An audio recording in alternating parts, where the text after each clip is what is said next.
山道，公车上挤满了人，路上总塞着车，街灯一盏盏亮了，这是每天他回家的路。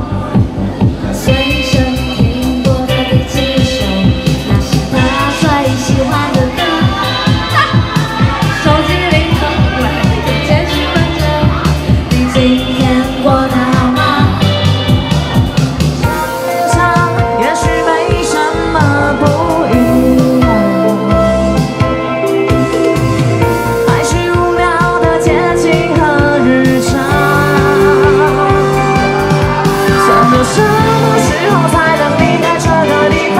没有被规定的时间，没有规定的家，能够有自己的电视和自己的书房。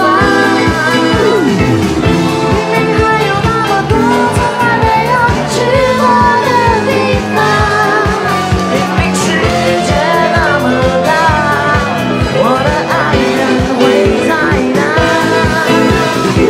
Tell me where is the love? Tell me where is the love? I wanna fall in love. I wanna fall in love. Tell me where is the love? Tell me where is the love? I wanna fall in. I wanna fall in. 考上大学的后一天，大突然觉得慌张，那些还来不及了解的时间，有没有错过的梦想？